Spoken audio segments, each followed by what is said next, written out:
नमस्कार दोस्तों, आज हम जीवन की मौलिक इकाई अध्याय का दूसरा भाग समझेंगे।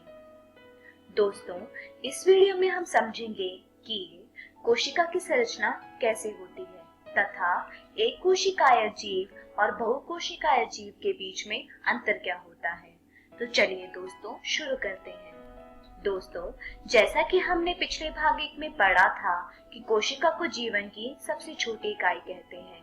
दोस्तों, अब हमने यह तो जान लिया था कि कोशिका को जीवन की सबसे छोटी इकाई कहते हैं, पर ऐसा तो नहीं है कि ये खाली होता होगा। इसके अंदर कुछ ना कुछ तो जरूर पाया जाता होगा। तो चलिए दोस्तों, अब हम यह जानने की कोशिश करते हैं कि कोशिका के अंदर कौन कौन सी चीजें पाई जाती हैं। दोस्तों, कोशिका के अंदर 3 प्रकार की चीजें पाई जाती हैं, जिसमें सबसे पहली है कोशिका झिल्ली, दूसरी है कोशिका द्रव्य और तीसरी है नाभिक। चलिए दोस्तों, अब हम इन्हें चित्र में देखते हैं। सबसे पहले है कोशिका झिल्ली, उसके बाद है कोशिका द्रव्य और नाभिक। दोस्तों, अब ये तीनों क्या और कैसे कार्य करते हैं हम वो देखेंगे। दोस्तों, सबसे पहले हम देखेंगे कि कोशिका झिल्ली क्या होती है। कोशिका झिल्ली को प्लाज्मा झिल्ली या 8 पारगम्य झिल्ली भी कहा जाता है। ये लिपिड और प्रोटीन से बना होता है। प्लाज्मा झिल्ली का कार्य यह देखना होता है कि कोशिका झिल्ली में क्या प्रवेश कर रहा है और कोशिका से क्या बाहर जा रहा है। यह कोशिका आंतरिक सामग्री और बाहरी वातावरण के बीच की सीमा होती है। दोस्तों, हमने अपने पिछले वीडियो में पढ़ा था कि कोशिका एक दीवारों से घिरा हुआ खाली स्थान होता है। पिछले वीडियो में हमने प्याज के छिलके का उदाहरण दिया था। चलिए दोस्तों, यहाँ हम फिर से वही उदाहरण देखते हैं। यह एक प्याज की कोशिका है। अब हमें इस उदाहरण में दीवारों से घिरा हुआ एक बहुत बड़ा सा खाली स्थान दिख रहा है, जिसमें कोशिका की जो बाहरी परत है उसे ही हम कहते हैं कोशिका झिल्ली। चलिए दोस्तों, अब हम कोशिका द्रव्य के बारे में पढ़ते हैं। कोशिका द्रव्य एक जेली जैसा तरल पदार्थ होता है जिसमें ऑर्गेनल्स मौजूद होते हैं। दोस्तों, ऑर्गेनल्स क्या होते हैं ये हम अपनी अगली वीडियो में पढ़ेंगे। कोशिका द्रव्य कोशिका नाभिक और कोशिका झिल्ली के बीच में मौजूद होता है। यह चित्र कोशिका द्रव्य को दर्शाता है। चलिए दोस्तों, अब हम इसे एक उदाहरण से समझते हैं।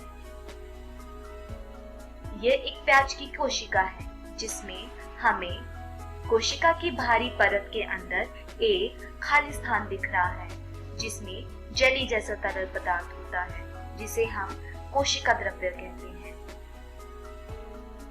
तीसरा है नाभिक।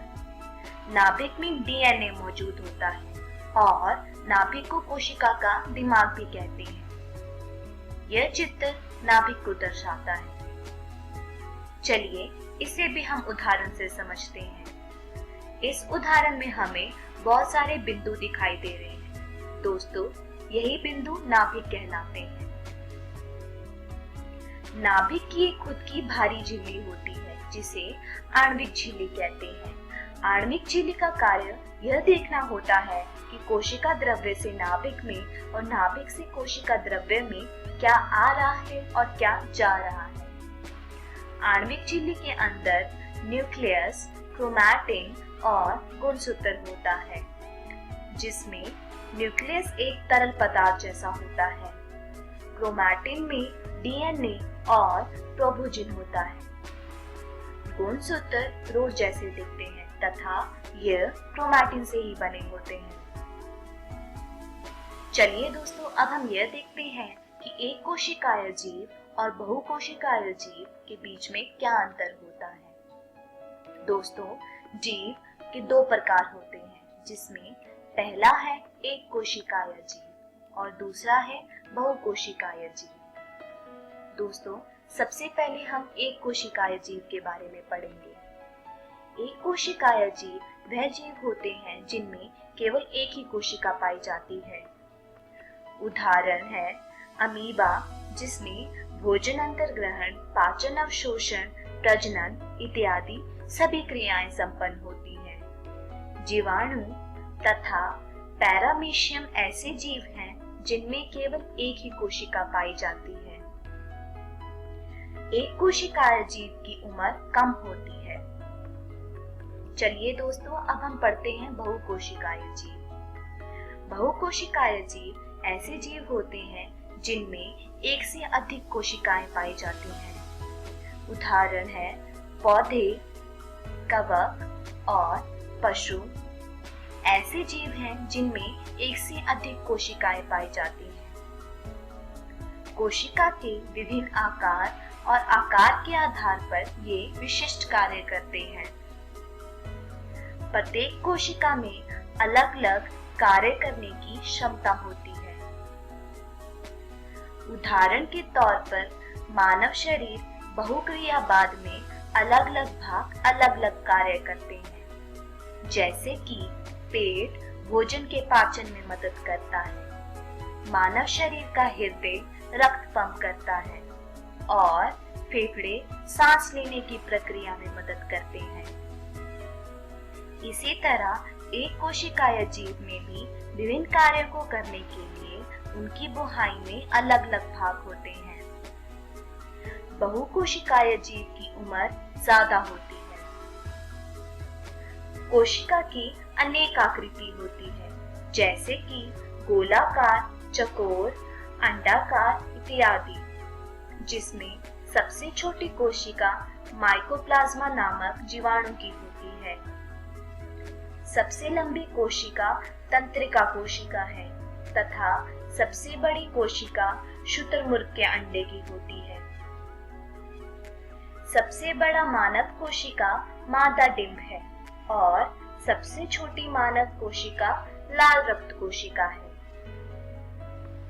दोस्तों, आज की इस वीडियो में हमने सीखा कि कोशिका की संरचना कैसे की जाती है तथा एक कोशिकाय जीव और बहुकोशिकाय जीव के बीच में अंतर क्या होता है। अगली वीडियो में हम सीखेंगे कि यूकैरियोटी और प्रोकैरियोटी के बीच का अंतर क्या है और पादप कोशिका और जंतु कोशिका के बीच का अंतर क्या है। दोस्तों, मैं आशा करती हूँ आपको आज का ये वीडियो समझ आया होगा। तब तक आप अपनी पाठ्य पुस्तक से आज के पढ़ाए इन विषयों को दोहराने की कोशिश कीजिएगा।